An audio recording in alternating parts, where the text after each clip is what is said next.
നിയമാവർത്തനം അധ്യായം 14. ശുദ്ധവും അശുദ്ധവുമായ മൃഗങ്ങൾ. അശുദ്ധമായതൊന്നും ഭക്ഷിക്കരുത്.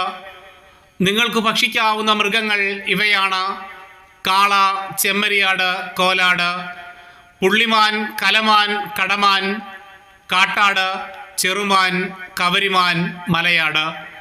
ഇരട്ടക്കുളമ്പുള്ളവയും അയവിറക്കുന്നവയുമായ എല്ലാ മൃഗങ്ങളെയും ഭക്ഷിക്കാം. എന്നാൽ അയവിറക്കുന്നവയോ ഇരട്ടക്കുളമ്പുള്ളവയോ ആയ മൃഗങ്ങളിൽ ഒട്ടകം, മുയൽ, കുഴിമുയൽ എന്നിവയെ ഭക്ഷിക്കരുത്. അവ അയവിറക്കുന്നവയെങ്കിലും ഇരട്ടക്കുളമ്പില്ലാത്തതുകൊണ്ട് അശുദ്ധമാണ്. പന്നി ഇരട്ടക്കുളമ്പുള്ളതാണെങ്കിലും അയവിറക്കാത്തതാകയാൽ അശുദ്ധമാണ്. അതിൻ്റെ മാംസം ഭക്ഷിക്കുകയോ അതിൻ്റെ ശവം സ്പർശിക്കുകയോ അരുത്. ജലജീവികളിൽ ചിറകും ചെതുമ്പലും ഉള്ളവയെല്ലാം നിങ്ങൾക്ക് ഭക്ഷിക്കാം.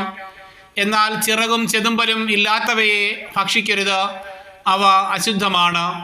ശുദ്ധിയുള്ള എല്ലാ പക്ഷികളെയും ഭക്ഷിച്ചുകൊള്ളുവിൻ. നിങ്ങൾ ഭക്ഷിക്കരുതാത്ത പക്ഷികൾ ഇവയാണ്: എല്ലാ തരത്തിലും പെട്ട കഴുകൻ, ചെമ്പരുന്ത്, കരിമ്പരുന്ത്, ഗൃദ്രം, പ്രാപ്പിടിയൻ, പരുന്ത്, കാക്ക, ഒട്ടകപ്പക്ഷി, രാനത്ത്, കടൽപ്പാത്ത, ചെങ്ങാലിപ്പരുന്ത്, മൂങ്ങ, കൂമൻ, അരയന്നം, ഞാറപ്പക്ഷി, കരിങ്കഴുകൻ, നീർക്കാക്ക, കൊക്ക്, എരണ്ട, കാട്ടുകോഴി, നരിച്ചീർ.